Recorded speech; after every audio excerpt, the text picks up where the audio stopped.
60대에 맞이한 첫날 밤에 다리가 스르르 풀렸습니다. 이게 사랑일까요? 저는 한은정입니다.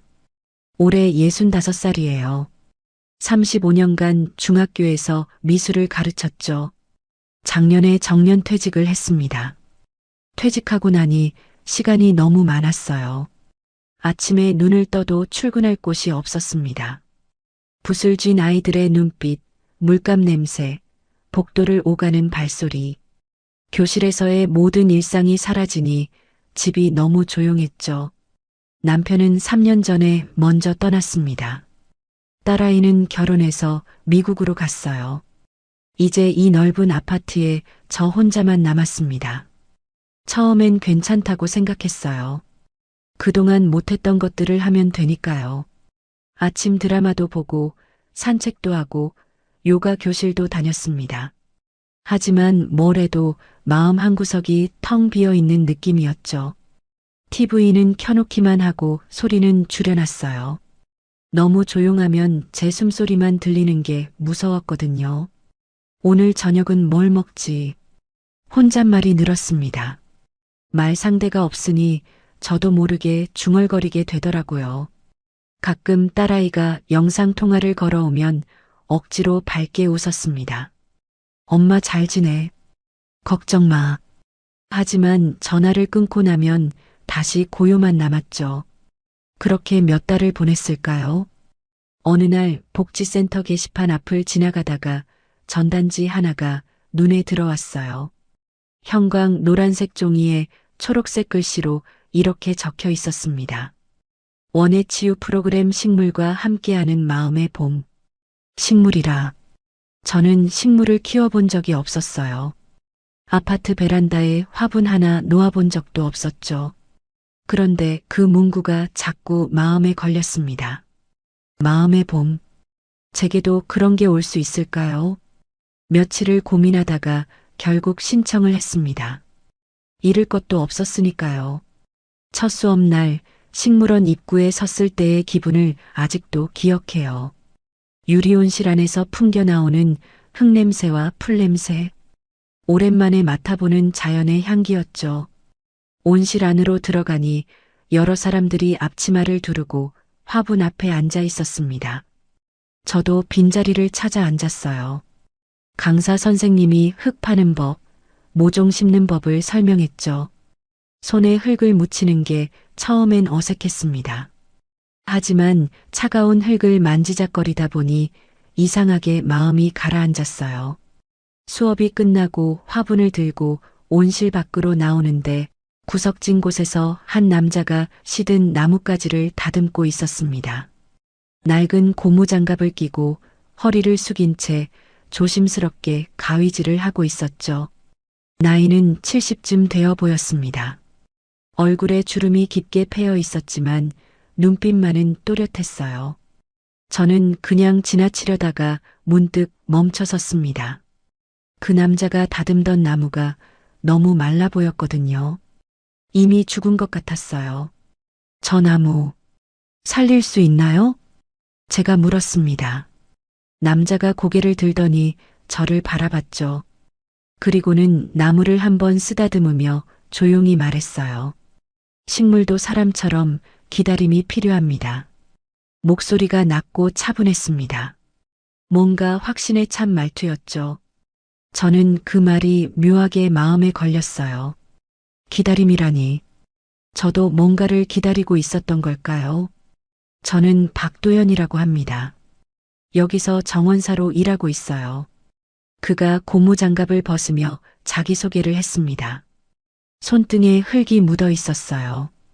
거칠지만 따뜻해 보이는 손이었죠. 한은정입니다. 오늘 처음 왔어요. 저도 어색하게 인사를 했습니다. 박도연은 고개를 끄덕이며 다시 나무를 향했죠. 다음에 오시면 이 나무 확인해 보세요. 분명 변화가 있을 겁니다. 그 말을 남기고 박도연은 다시 작업에 집중했어요. 저는 화분을 들고 식물원을 나왔습니다. 집으로 돌아오는 길 그의 말이 계속 맴돌았죠. 식물도 사람처럼 기다림이 필요하다. 그렇다면 저도 기다리면 될까요? 뭔가가 다시 피어날 수 있을까요? 그날 밤 저는 오랜만에 일기를 썼습니다. 식물원에 다녀온 이야기, 박도연이라는 정원사를 만난 이야기. 글을 쓰다 보니 가슴 한구석이 조금 따뜻해지는 것 같았어요.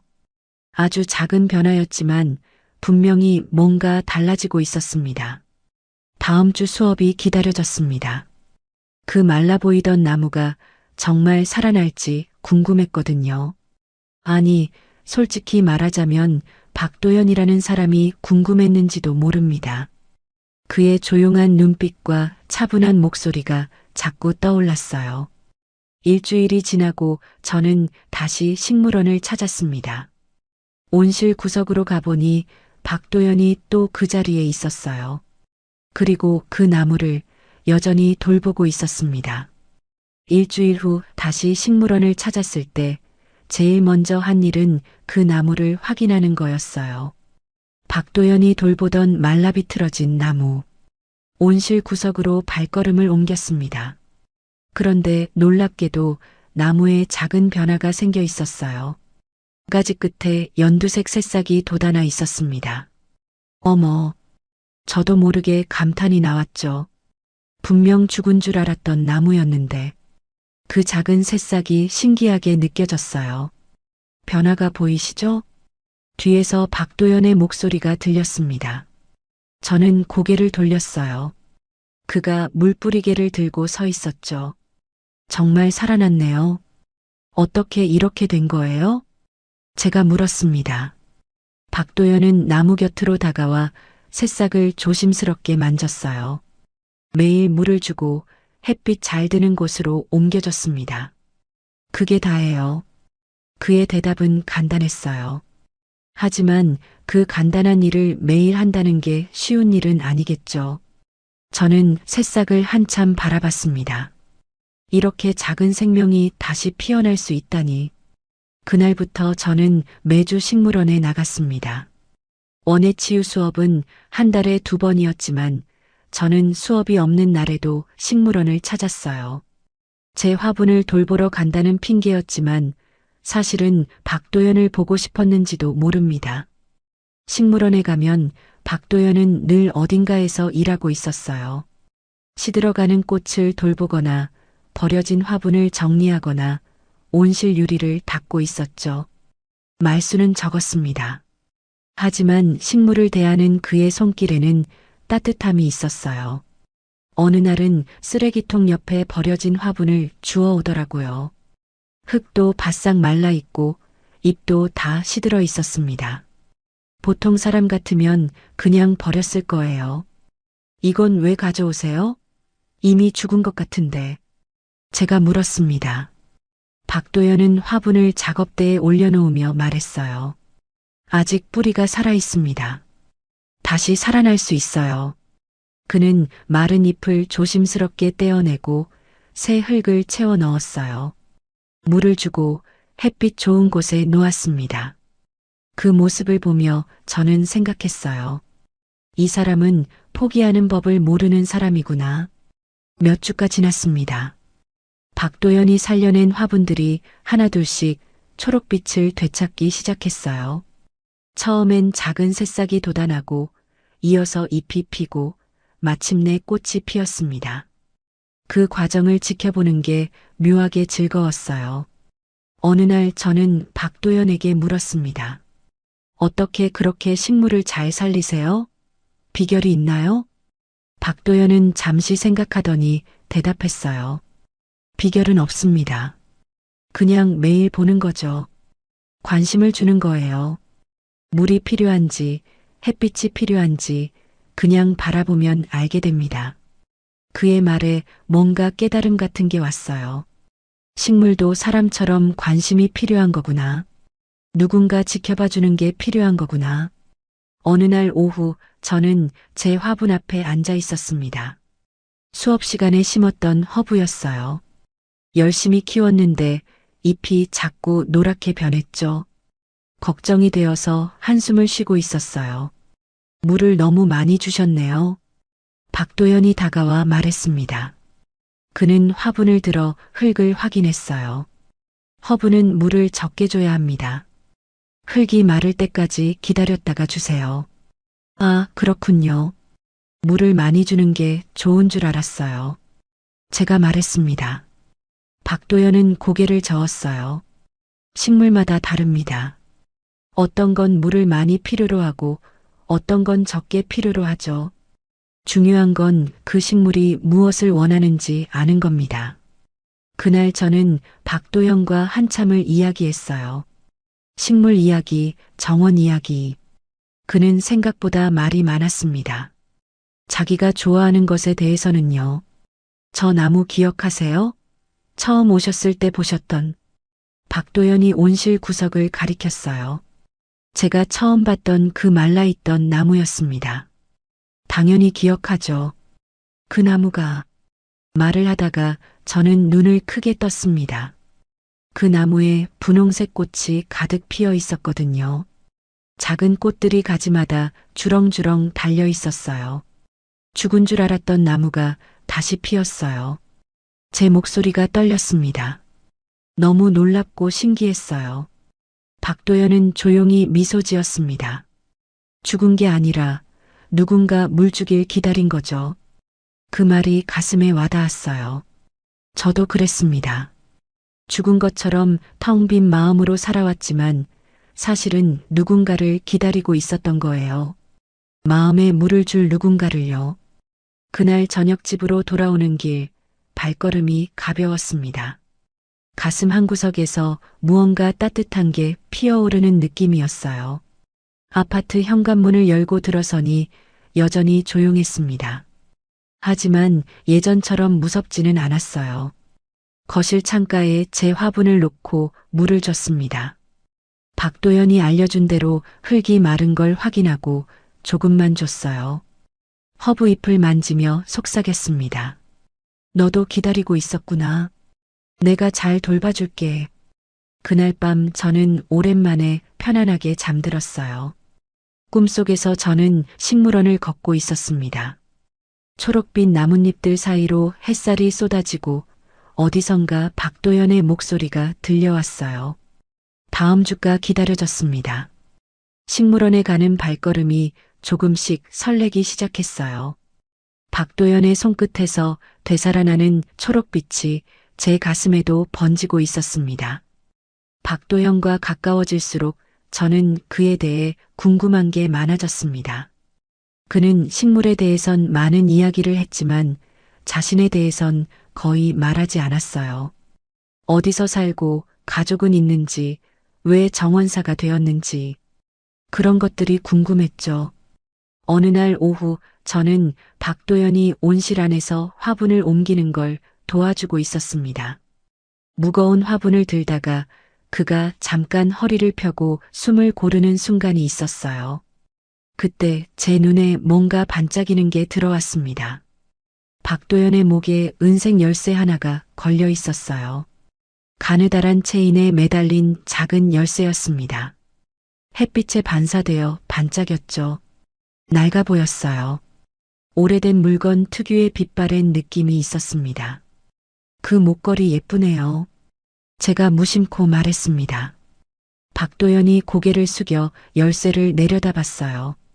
그리고는 손으로 열쇠를 감싸 쥐었습니다. 아, 이거요. 그가 짧게 대답했어요. 더 이상의 말은 없었습니다. 저는 조금 더 물어보고 싶었지만 참았어요. 뭔가 개인적인 물건 같았거든요. 다음 날 식물원에 갔을 때도 박도연은 그 열쇠를 목에 걸고 있었습니다.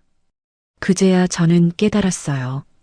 그가 늘 그 열쇠를 하고 다닌다는 걸. 제가 그동안 못 봤던 게 신기했죠.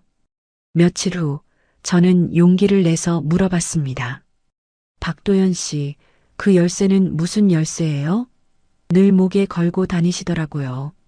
박도연은 화분에 물을 주다가 손을 멈췄어요. 잠시 침묵이 흘렀습니다. 그리고는 열쇠를 만지작거리며 말했죠. 오래된 거예요. 버릇처럼 하고 다닙니다. 혹시 집 열쇠인가요? 제가 다시 물었습니다. 박도연은 고개를 저었어요. 그리고는 미소만 지었습니다. 대답을 피하는 미소였죠. 중요한 열쇠입니다. 그게 다예요. 그의 목소리에 뭔가 단호함이 있었어요. 더 이상 묻지 말라는 신호 같았습니다. 저는 그만 물어보기로 했어요. 하지만 마음 한구석에선 궁금증이 자라났습니다. 그날 이후 저는 자꾸 그 열쇠에 눈길이 갔어요. 박도연이 일할 때마다 목에서 흔들리는 열쇠. 가끔 그가 무의식적으로 열쇠를 만지는 모습도 봤습니다. 뭔가 소중한 물건인 건 분명했어요. 일주일쯤 지났을까요? 비가 오는 날이었습니다. 저는 우산을 들고 식물원으로 향했어요. 빗속에서도 식물들을 돌봐야 했거든요. 온실 안으로 들어가니 박도연이 유리문을 닫고 있었습니다. 비 오는데 오셨네요. 박도연이 말했어요. 저는 우산을 털며 대답했습니다. 제 화분이 걱정돼서요. 물을 너무 많이 먹진 않았나 해서. 허브는 괜찮을 겁니다. 온실 아니니까요. 박도연이 안심시켰어요. 저는 제 화분이 있는 곳으로 갔습니다. 다행히 화분은 건강해 보였어요. 그때였습니다. 뒤에서 뭔가 떨어지는 소리가 들렸어요. 땡그랑. 금속 부딪히는 소리였습니다. 저는 고개를 돌렸죠. 유리온실 문 근처에 뭔가 떨어져 있었어요. 은색으로 반짝이는 작은 물건. 저는 다가가서 그것을 주워들었습니다. 열쇠였어요. 박도연이 늘 목에 걸고 다니던 그 열쇠. 손에 쥔 열쇠는 생각보다 차갑고 무거웠습니다. 오래된 물건 특유의 무게감이 있었어요. 자세히 보니 열쇠에 뭔가 새겨져 있었습니다. 희미하게 아주 작은 글씨로 K&O 이니셜이었어요. 누군가의 이름 첫 글자를 새긴 거겠죠. K와 A. 박도연의 이름에는 이 알파벳들이 없었습니다. 그렇다면 누구의 이니셜일까요? 그거. 박도연의 목소리가 들렸습니다. 저는 깜짝 놀라 고개를 들었어요. 그가 제 앞에 서 있었습니다. 얼굴이 창백해 보였어요. 떨어진 거 주었어요. 저는 열쇠를 건넸습니다. 박도연은 황급히 열쇠를 받아들었어요. 손이 조금 떨리는 것 같았습니다. 감사합니다. 체인이 낡아서 자꾸 끊어지네요. 그가 열쇠를 주머니에 넣으며 말했어요. 목소리가 평소보다 낮았습니다. K와 A라는 이니셜이 있던데 무슨 뜻이에요? 제가 물었습니다. 너무 직접적인 질문이었을까요? 박도연은 잠시 말이 없었어요. 그리고는 고개를 저었습니다. 개인적인 거예요. 말씀드리기 어렵습니다. 그의 대답은 단호했어요. 하지만 눈빛에는 뭔가 슬픔 같은 게 어려 있었습니다. 저는 더 이상 묻지 않았어요. 죄송해요. 너무 사적인 걸 물었네요. 아니에요. 괜찮습니다. 박도연이 말했지만 분위기는 어색해졌어요. 그날 저는 일찍 집으로 돌아왔습니다. 집에 와서도 그 열쇠가 계속 생각났어요. 차가운 금속의 감촉, 희미하게 새겨진 이니셜, K&O. 왜 박도연은 그 열쇠를 그렇게 소중히 간직하는 걸까요? 무엇을 여는 열쇠일까요? 그날 밤 저는 잠을 이루기 힘들었습니다. 박도연에 대한 궁금증이 커졌어요. 동시에 뭔가 불안한 느낌도 들었습니다. 그 열쇠에 담긴 이야기가 무거운 것 같았거든요. 며칠 동안 저는 식물원에 가지 않았습니다. 뭔가 마음이 불편했어요. 박도연을 마주치면 어떻게 대해야 할지 모르겠더라고요. 그에 대해 더 알고 싶으면서도 동시에 두려운 마음이 있었습니다. 창밖을 바라보며 생각했어요. 저는 정말 박도연에 대해 아는 게 없었습니다. 그저 식물을 잘 돌보는 친절한 정원사. 그것뿐이었죠. 그 열쇠 하나가 모든 걸 다르게 보이게 만들었어요. 박도연은 어떤 사람일까요? 그 열쇠는 무엇을 의미하는 걸까요? 저는 알고 싶었지만 동시에 알고 싶지 않았습니다. 며칠 후 저는 요가 수업에 나갔습니다. 복지센터에서 매주 하는 시니어 요가 프로그램이었어요. 열쇠일 이후로 식물원은 가지 않고 있었지만 요가는 계속 다녔죠. 몸을 움직이면 복잡한 생각이 조금이나마 정리되는 것 같았거든요. 수업이 끝나고 매트를 정리하고 있는데 옆자리 김순자 씨가 제게 다가왔습니다. 60대 중반쯤 되는 분이었어요. 말이 많고 동네 소식에 밝은 편이었죠. 은정 씨, 요즘 식물원 안 가요? 순자 씨가 물었습니다. 저는 매트를 접으며 대답했어요. 요즘 바빠서요. 그래요? 난 은정 씨가 그 정원사 아저씨랑 친해진 줄 알았는데. 순자 씨가 의미심장하게 웃었습니다. 저는 얼굴이 약간 뜨거워지는 걸 느꼈어요. 그냥 식물 얘기 좀 나누는 사이예요. 아, 그렇구나. 순자 씨가 고개를 끄덕이더니 갑자기 목소리를 낮췄습니다. 주변을 힐끗 보고는 제 귀에 대고 속삭였어요. 근데 은정 씨, 그 사람 조심하는 게 좋을 거예요. 네. 무슨 말씀이세요? 저는 순자 씨를 똑바로 쳐다봤습니다. 순자 씨는 한 번 더 주변을 둘러보고는 말했죠. 그 정원사 아저씨 예전에 공사사고로 사람 하나 죽게 했다잖아. 그 말이 제 머리를 울렸습니다. 마치 망치로 얻어맞은 것 같았어요. 뭐라고요? 내 친구 동생이 그 사고 알고 있대. 10년도 더 됐나? 조경공사 하다가 사람이 죽었대요. 그 아저씨가 그때 책임자였다는데. 순자 씨의 목소리는 작았지만 또렷했습니다. 저는 말문이 막혔어요. 확실한 거예요? 친구한테 들은 건데 거짓말은 아닐 거예요. 그래서 한동안 소문이 많았대요. 그러다 사람들 기억에서 잊혀졌죠 뭐. 순자 씨는 가방을 챙기며 덧붙였습니다. 뭐 나쁜 사람은 아닌 것 같긴 한데 그래도 그런 과거가 있다는 건 알고 계셔야죠. 순자 씨가 가고 나서도 저는 한참을 그 자리에 서 있었어요. 머릿속이 복잡했습니다. 공사사고, 사람이 죽었다. 박도연이 책임자였다. 그 열쇠가 떠올랐어요. 목에 걸고 다니던 그 낡은 열쇠. K&O라는 이니셜. 혹시 그 열쇠가 그 사고와 관련된 물건일까요? 죽은 사람의 이름일까요? 가슴이 두근거렸습니다. 불안한 마음에 다리에 힘이 빠지는 것 같았어요. 탈의실로 가려다 복도 게시판 앞을 지나게 됐습니다. 평소엔 그냥 지나치는 곳이었죠. 오래된 공지사항이나 지역 소식 같은 게 붙어 있는 게시판이었어요. 그런데 그날따라 게시판 한쪽 구석이 눈에 들어왔습니다. 누렇게 바랜 신문 스크랩이 붙어 있었어요. 다른 공지들에 가려져서 평소엔 잘 안 보이는 위치였죠. 저는 무의식적으로 게시판 앞으로 다가갔습니다. 신문 스크랩을 자세히 봤어요. 조경업체 대표, 인명사고 후 실종. 제목이 그렇게 적혀 있었습니다. 기사는 10년도 더 된 것 같았어요. 종이가 누렇게 발해 있었고 글씨도 희미했죠. 기사 내용을 읽었습니다. 조경공사 현장에서 작업 중 사고가 발생해 직원 한 명이 사망했다는 내용이었어요. 안전점검 미비가 원인으로 추정된다고 했습니다. 그리고 당시 현장 책임자였던 조경업체 대표가 사고 직후 행방을 감췄다고 했죠.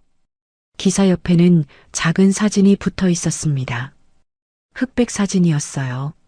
화질이 좋지 않았지만 얼굴은 알아볼 수 있었습니다. 박도연이었습니다. 10년 전의 모습이라 지금보다 젊어 보였지만 분명 박도연이었어요. 그 눈빛, 그 얼굴 윤곽. 틀림없었습니다. 가슴이 덜컥 내려앉았어요. 다리가 후들거렸습니다. 게시판을 붙잡고 겨우 중심을 잡았죠. 정말 그 사람이었어요. 박도연은 조경업체 대표였고 사고로 사람을 죽게 했고 도망쳤던 사람이었습니다. 머릿속이 하얘졌어요. 그동안 함께 나눴던 대화들, 식물을 돌보던 따뜻한 손길, 조용한 미소, 그 모든 게 거짓처럼 느껴졌습니다.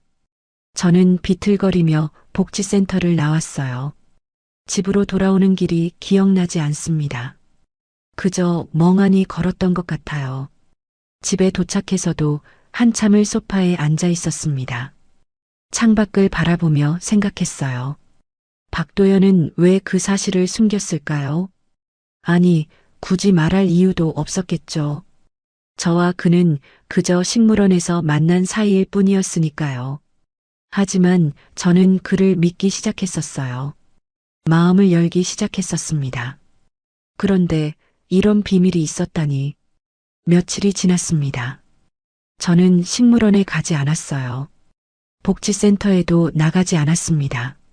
집에만 있었죠. 딸아이가 전화를 걸어왔지만 받지 않았어요. 아무 말도 하고 싶지 않았습니다. 창가에 놓인 제 화분을 봤습니다. 박도연이 돌보는 법을 알려줬던 허브. 잎이 조금 시들어 보였어요.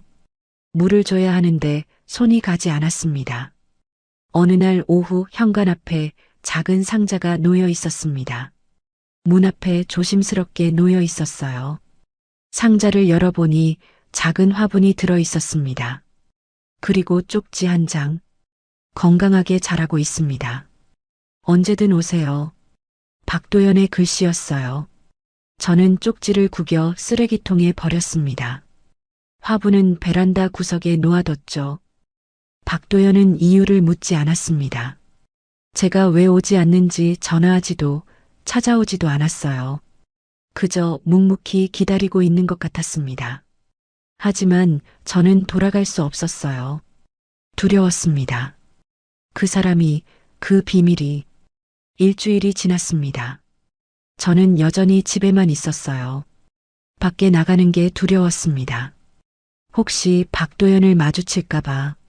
그날도 비가 내렸습니다. 아침부터 굵은 빗줄기가 창문을 때렸어요. 천둥이 치고 번개가 번쩍였죠. 오랜만에 내리는 폭우였습니다. 오후가 되자 비는 더 거세졌어요.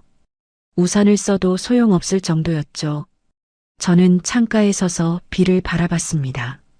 빗물이 유리창을 타고 흘러내렸어요. 문득 식물원이 떠올랐습니다. 이런 날엔 온실이 걱정될 텐데 빗물이 새진 않을까? 식물들은 괜찮을까? 아니, 제가 왜 그걸 걱정하죠? 이제 상관없는 일인데. 하지만 마음 한구석이 계속 불편했어요. 제 화분도 생각났습니다. 박도연이 돌보는 법을 알려줬던 허브. 식물원에 그냥 두고 왔는데 지금쯤 어떻게 됐을까요? 저는 우산을 집어들었습니다. 그냥 지나가다 한번 보고 오자. 식물원 앞까지만 가보자. 그렇게 생각하며 현관문을 나섰어요. 비는 생각보다 더 심했습니다. 우산이 뒤집힐 정도로 바람이 강했어요. 옷이 금방 젖었죠. 하지만 발걸음을 멈출 수 없었습니다. 식물원이 가까워졌습니다. 유리 온실이 빗속에서 희미하게 보였어요. 불이 켜져 있었습니다. 누군가 있다는 뜻이었죠. 저는 온실 앞에서 발걸음을 멈췄습니다. 안으로 들어가야 할까요? 아니면 그냥 돌아가야 할까요? 그때 온실 문이 열렸습니다. 박도연이었어요. 비에 흠뻑 젖은 채 밖으로 나오더니 무언가를 들고 다시 안으로 들어갔습니다. 큰 청 같은 거였어요. 저는 무의식적으로 온실 쪽으로 걸어갔습니다. 유리문 너머로 안을 들여다봤어요. 박도연이 화분들 위에 천을 덮고 있었습니다. 손이 떨리고 있었어요. 비에 젖어 옷이 축 늘어져 있었죠. 하지만 그는 멈추지 않았습니다. 한 화분 한 화분 정성스럽게 천을 덮어주고 있었어요. 저는 문을 열고 안으로 들어갔습니다. 박도연이 고개를 들었어요. 저를 보더니 눈이 커졌습니다. 은정 씨, 이렇게 비가 오는데 왜 밖에 나가세요? 제가 먼저 물었습니다. 박도연은 젖은 머리를 쓸어 넘기며 대답했어요. 온실 지붕에 틈이 있어서 빗물이 샙니다. 이대로 두면 뿌리가 썩어요. 그의 목소리는 담담했습니다. 하지만 손은 여전히 떨리고 있었어요. 저는 다가가서 천 한쪽을 잡았습니다. 함께 화분을 덮기 시작했죠. 한동안 아무 말 없이 일했습니다. 빗소리만 온실을 가득 채웠어요. 모든 화분을 덮고 나서 저는 박도연을 똑바로 쳐다봤습니다. 그도 저를 바라봤어요. 젖은 얼굴에 빗물이 흘러내리고 있었습니다. 그 기사, 당신 이야기 맞죠? 제가 물었습니다. 박도연의 어깨가 굳어지는 게 보였어요. 잠시 침묵이 흘렀습니다. 그리고는 조용히 고개를 끄덕였죠. 맞습니다. 그의 대답은 짧았습니다. 저는 숨을 깊이 들이쉬었어요. 왜 말 안 하셨어요? 말할 자격이 없다고 생각했습니다. 박도연이 고개를 숙였어요. 목소리가 떨렸습니다. 제가 공사 책임자였습니다. 부하 직원이 사고로 세상을 떠났죠. 그는 천천히 말을 이어갔어요. 10년 전 이야기를 꺼내기 시작했습니다. 조경공사 마감일이 촉박했어요. 저는 서둘렀습니다. 안전 확인을 제대로 하지 않았죠. 그날 비계가 무너졌고 김한수라는 직원이 그 밑에 깔렸습니다. 김한수, K&O. 그 열쇠에 새겨진 이니셜이었어요.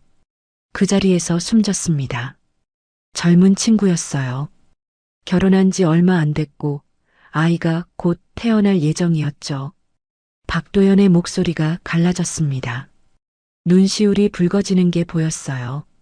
제 잘못이었습니다. 제가 서두르지 않았다면, 안전을 확인했다면 안수는 살 수 있었어요. 저는 말없이 들었습니다. 가슴이 먹먹했어요. 저는 도망쳤습니다. 책임을 지기가 무서워서, 안수 부인과 가족들을 볼 면목이 없어서 박도연이 주머니에서 그 낡은 열쇠를 꺼냈습니다. 손에 쥔 열쇠가 떨리고 있었어요. 이건 그때 폐쇄된 온실의 열쇠입니다. 사고가 난 그 공사 현장이었어요. 저는 매년 그곳을 찾아갑니다. 안수가 좋아하던 꽃을 심고 돌봅니다. 그것밖에 할 수 없었어요. 그는 열쇠를 꽉 쥐었습니다. 손등에 핏줄이 튀어나왔어요. 식물을 살리는 일을 하기로 했습니다. 제가 죽게 한 생명을 다른 생명을 살리는 것으로 속죄하려고요. 하지만 아무리 많은 식물을 살려도 안수는 돌아오지 않습니다. 빗소리가 더 커졌습니다. 천둥이 쳤어요. 박도연은 그 자리에 주저앉았습니다. 고개를 숙인 채 말을 잇지 못했죠. 저는 그의 앞에 무릎을 꿇었습니다. 떨리는 그의 손을 잡았어요. 열쇠가 제 손바닥에 닿았습니다. 차갑고 무거웠죠. 당신은 사람을 죽인 게 아니라 한 생명을 평생 품은 거예요. 제가 말했습니다. 박도연이 고개를 들었어요. 눈물이 그의 뺨을 타고 흘렀습니다. 10년 동안 당신은 도망친 게 아니었어요. 그 사람을 기억하며 살아온 거죠. 매년 꽃을 심고 죽어가는 생명을 살리면서 저는 그의 손을 더 꽉 잡았습니다. 당신이 살린 식물들, 당신이 돌본 생명들, 그 모든 게 김한수 씨를 기억하는 방법이었던 거예요. 박도연이 울먹였습니다. 어깨가 떨렸어요. 저는 그를 안아줬습니다. 비 오는 온실 안에서 우리는 한참을 그렇게 있었어요. 빗소리가 조금씩 잦아들었습니다. 박도연이 천천히 제게서 물러났어요. 눈을 닦으며 말했습니다. 죄송합니다. 이런 모습 보여서. 아니에요. 보여줘서 고마워요. 저는 미소 지었습니다. 박도연도 조심스럽게 미소 지었어요. 그날 저는 깨달았습니다. 누구나 아픈 과거를 안고 살아간다는 걸. 중요한 건 그 아픔을 어떻게 안고 가느냐는 거였어요. 그날 이후 저는 다시 식물원에 나가기 시작했습니다. 박도연도 전처럼 저를 맞아줬어요. 하지만 뭔가 달라진 게 있었습니다. 우리 사이에 놓인 벽이 허물어진 느낌이었죠. 박도연은 이제 자신의 이야기를 조금씩 들려줬습니다. 김한수와 함께 일했던 날들, 그가 꿈꿨던 것들, 사고 후 홀로 남겨진 안수의 가족들. 말할 때마다 그의 목소리는 떨렸지만 저는 묵묵히 들어줬어요. 어느 날 저녁 집으로 돌아온 저는 책상 앞에 앉았습니다. 뭔가 하고 싶은 게 생겼거든요. 박도연을 위한 선물을 만들고 싶었어요. 저는 작은 화분을 준비했습니다. 식물원에서 가져온 흙과 모종. 박도연이 제게 알려준 방법 그대로 따라했죠. 조심스럽게 흙을 담고 모종을 심었습니다. 손에 흙이 묻었어요. 차갑고 축축한 감촉이 느껴졌습니다. 이상하게 마음이 편안해지더라고요. 흙을 만지작거리며 생각했어요. 박도연은 10년 동안 이렇게 식물을 돌보며 살아왔구나. 모종을 다 심고 나서 저는 작은 팻말을 만들었습니다. 나무젓가락에 종이를 붙여서요. 거기에 정성스럽게 글씨를 썼습니다. 두 번째 봄, 이름을 지어줬어요. 박도연에게도 저에게도 필요한 이름이었습니다. 다시 시작할 수 있다는 의미, 아픔을 딛고 피어날 수 있다는 희망. 며칠 동안 저는 그 화분을 정성껏 돌봤습니다. 매일 아침 햇빛 잘 드는 곳에 놓고 물을 줬어요. 새싹이 조금씩 자라는 모습을 지켜봤죠. 건강하게 자라주길 바라며. 일주일쯤 지났을까요? 화분이 제법 싱그러워졌습니다. 연두색 잎이 여러 개 돋아났어요.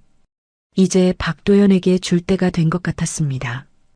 다음 날 저는 화분을 들고 식물원으로 갔습니다. 박도연은 온실 안에서 가지치기를 하고 있었어요. 저를 보더니 반갑게 웃었습니다. 오늘은 일찍 오셨네요. 드릴 게 있어서요. 저는 등 뒤에 숨겼던 화분을 내밀었습니다. 박도연이 눈을 크게 떴어요. 이건 당신을 위해 심은 거예요. 제가 말했습니다. 박도연은 조심스럽게 화분을 받아들었어요. 팻말에 적힌 글씨를 읽더니 입술을 꼭 깨물었습니다. 두 번째 봄, 그가 천천히 이름을 읽었어요. 목소리가 떨렸습니다. 당신도 다시 시작할 수 있어요. 아픔을 안고 있지만 그래도 봄은 올 수 있으니까요. 제가 말했습니다. 박도연의 눈시울이 붉어졌어요. 화분을 꼭 안듯이 잡고는 고개를 숙였습니다. 이런 선물은 처음입니다. 그의 목소리는 작았지만 진심이 담겨 있었어요. 저는 그의 어깨를 가볍게 두드렸습니다. 이제 혼자가 아니에요. 제가 있잖아요. 박도연이 고개를 들었습니다. 눈물이 그의 뺨을 타고 흘렀어요. 하지만 웃고 있었습니다. 오랜만에 보는 진짜 웃음이었죠. 감사합니다, 은정 씨. 정말로. 그날부터 우리는 더 가까워졌습니다. 박도연은 제게 더 많은 것들을 가르쳐 줬어요. 어떤 식물이 햇빛을 좋아하는지, 어떻게 해충을 막는지, 계절마다 어떤 꽃을 심어야 하는지. 저도 박도연을 도왔습니다. 함께 화분을 옮기고 온실 유리를 닦고 낙엽을 쓸었어요. 일하면서 작은 이야기들을 나눴습니다. 어렸을 때 이야기, 가족 이야기, 좋아하는 음식 이야기. 어느 날 오후 박도연이 보온병을 꺼냈습니다. 커피 한 잔 하시겠어요? 좋죠. 우리는 온실 벤치에 앉아 커피를 마셨어요. 따뜻한 커피가 목을 타고 넘어갔습니다. 박도연이 조용히 말했어요. 요즘 잠이 잘 와요. 오랜만에. 그래요? 네. 10년 만에 처음인 것 같습니다. 편하게 잘 수 있다는 게.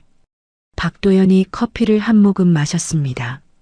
얼굴이 한결 편안해 보였어요. 은정 씨를 만나고 나서 많이 달라졌어요.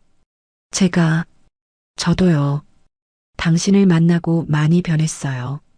저도 솔직하게 말했습니다. 박도연이 저를 바라봤어요. 외롭지 않으세요? 이제는 덜 외로워요. 여기 오면 당신이 있으니까요. 제 대답에 박도연이 미소 지었습니다. 따뜻한 미소였어요. 그날 이후 우리는 거의 매일 만났습니다. 저는 아침마다 식물원으로 나갔고 박도연은 늘 그곳에 있었어요. 함께 식물을 돌보고 커피를 마시고 이야기를 나눴습니다. 어떤 날은 말없이 앉아 있기도 했어요. 그저 옆에 있다는 것만으로 위안이 됐거든요. 박도연의 존재가 제 일상에 빛을 가져다 줬습니다. 집에 돌아가면 전처럼 외롭지 않았어요. 내일 또 박도연을 만날 거라는 생각에 잠자리가 편안했습니다. 딸아이에게 전화를 걸었어요. 엄마, 목소리가 밝아졌네? 딸아이가 말했습니다. 저는 웃으며 대답했어요. 좋은 친구가 생겼거든. 친구요? 누구예요? 나중에 소개해 줄게. 좋은 사람이야. 전화를 끊고 창밖을 봤습니다. 봄이 오고 있었어요. 나무에 새싹이 돋고 꽃망울이 맺히기 시작했습니다. 제 마음에도 봄이 오고 있었죠.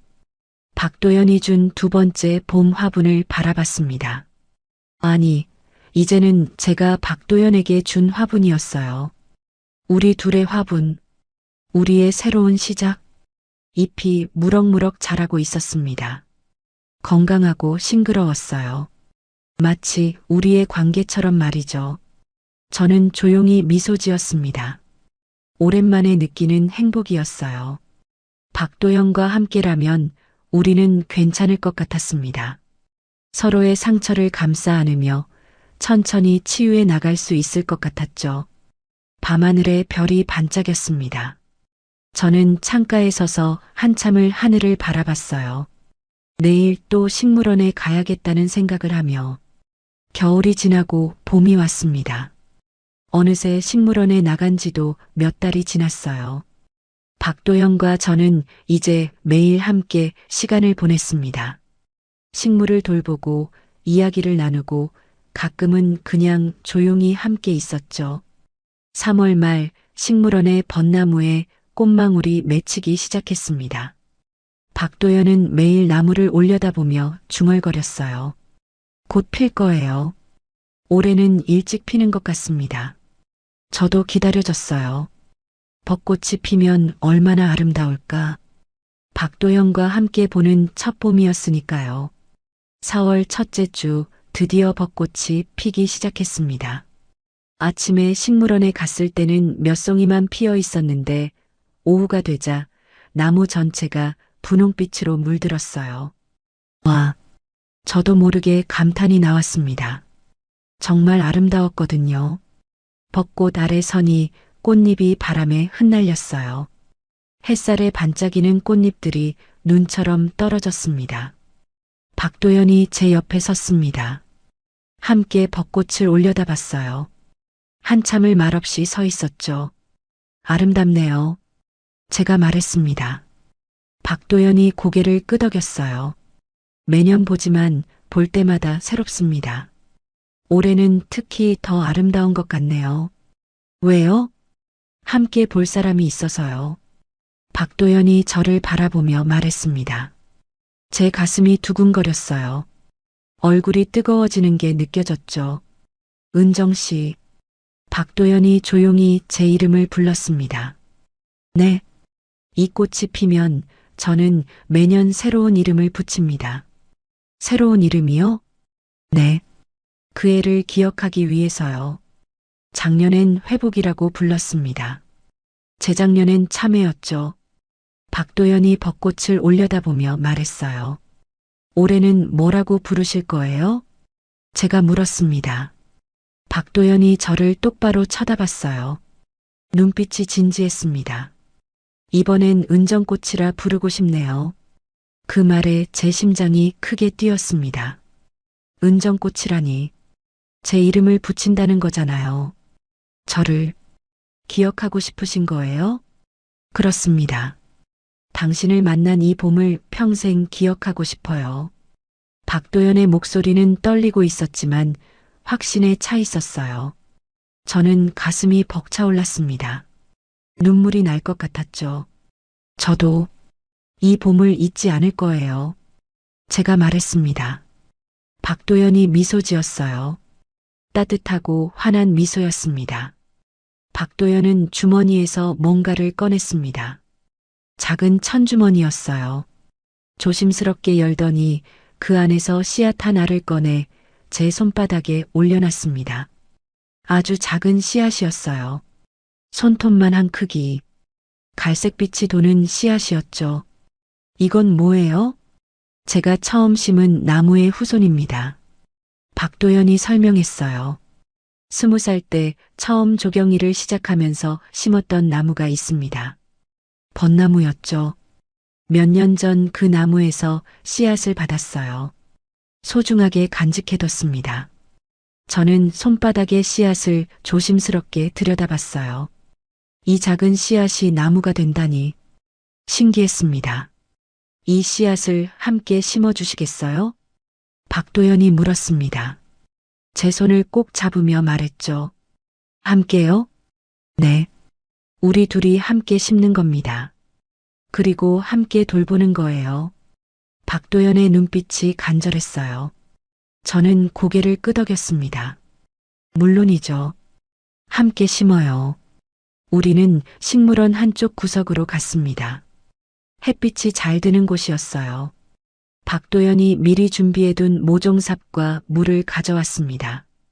여기가 좋을 것 같습니다. 박도연이 한 자리를 가리켰어요.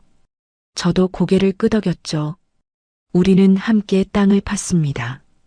박도연이 삽으로 흙을 파면 제가 그걸 옆으로 옮겼어요. 손에 흙이 묻었습니다.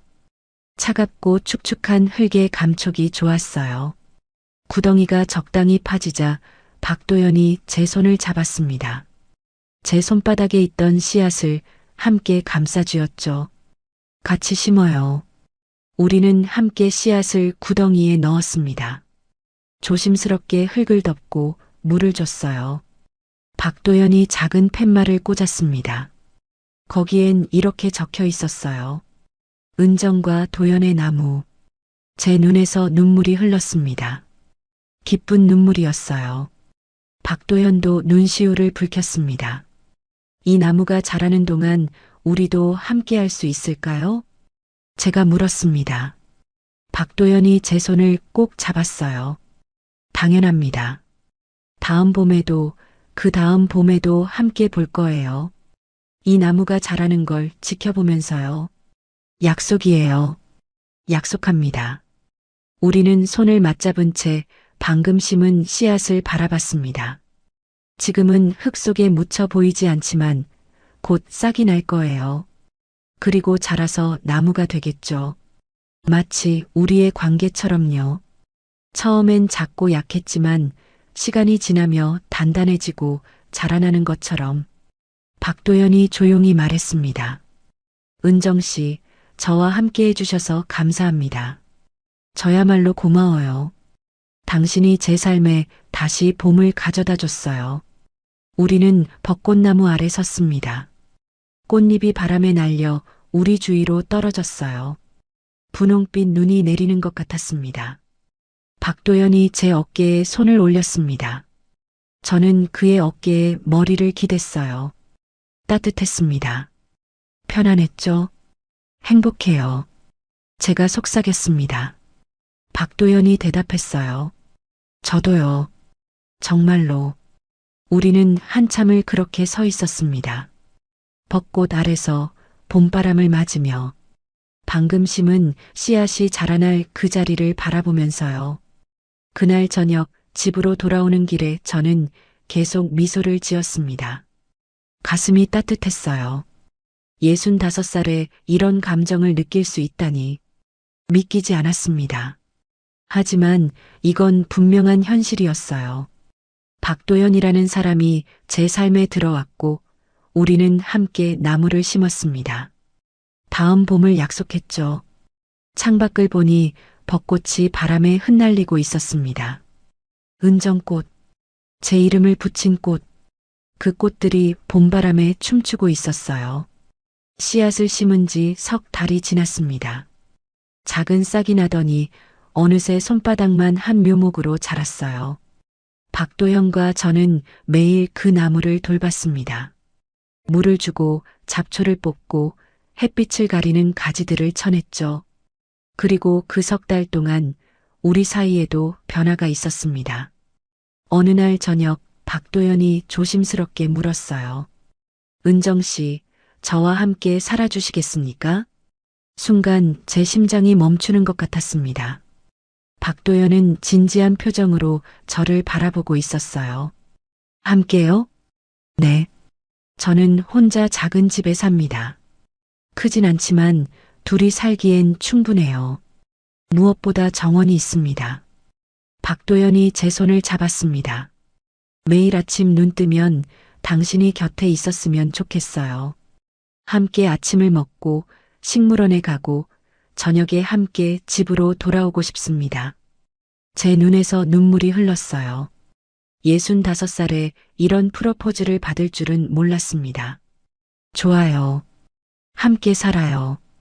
저는 웃으며 대답했습니다. 박도연이 저를 꼭 안아줬어요. 우리는 한참을 그렇게 서 있었죠. 일주일 후 저는 박도연의 집으로 이사했습니다. 딸아이가 미국에서 영상통화로 축하해줬어요. 엄마, 정말 행복해 보여요. 그래, 나 행복해. 저는 웃으며 대답했습니다. 정말이었어요. 이렇게 행복한 건 언제 이후일까요? 박도연의 집은 작지만 따뜻했습니다. 마당에는 정말로 작은 정원이 있었어요. 여러 화분들과 나무들이 자라고 있었죠. 집안은 단순했습니다. 필요한 것만 있었어요. 하지만 그게 좋았습니다. 첫날 밤이었습니다. 저는 부엌에서 저녁을 준비했고 박도연은 정원에 물을 주고 있었어요.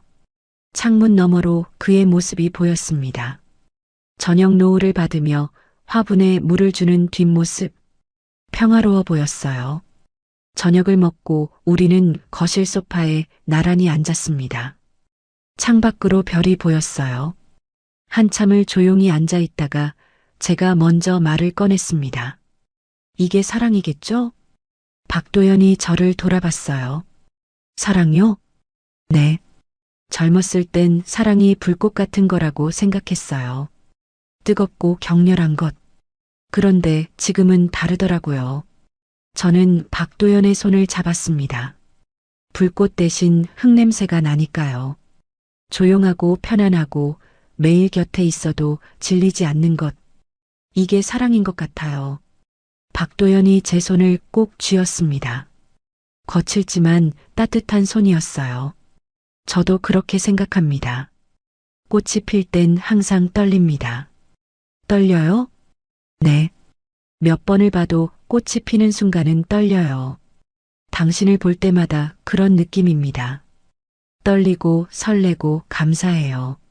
박도연의 목소리가 떨렸습니다. 당신 덕분에 내 봄이 다시 왔어요. 10년 동안 겨울을 살았는데 당신이 봄을 가져다 줬습니다. 저는 박도연의 어깨에 머리를 기댔어요. 그의 심장 소리가 들렸습니다. 규칙적이고 따뜻한 소리였죠. 우리 함께 오래오래 살아요. 그럽시다. 우리가 심은 나무가 크게 자랄 때까지요.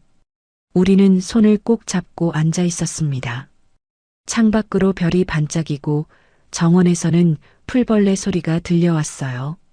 완벽한 밤이었습니다. 다음 날부터 우리는 함께 식물원으로 출근했습니다. 아침에 함께 일어나 아침을 먹고 손을 잡고 식물원으로 걸어갔어요. 이제 식물원은 혼자가 아닌 두 사람이 돌보는 정원이 되었습니다. 저는 박도연의 일을 도왔어요. 화분을 옮기고 꽃을 다듬고 방문객들을 맞이했습니다. 일하는 게 즐거웠어요. 박도연과 함께라서요.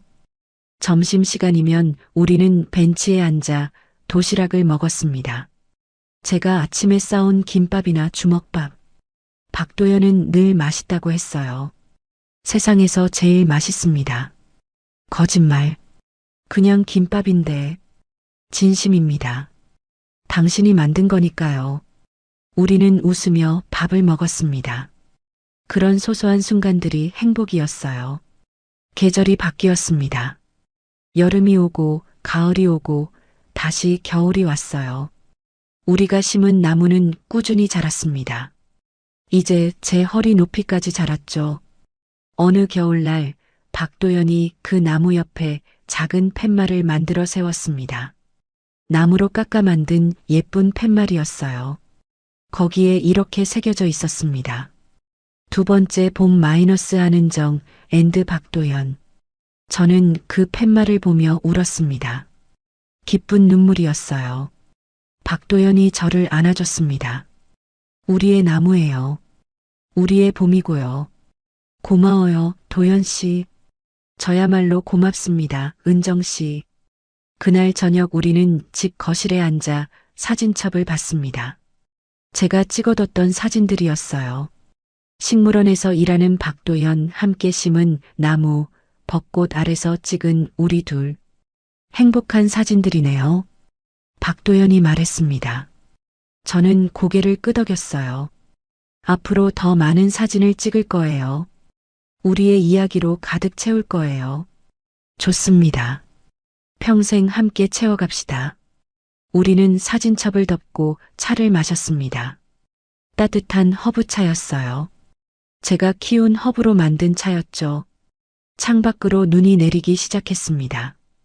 하얀 눈이 정원을 덮어갔어요. 우리가 심은 나무도 눈을 막고 있었습니다.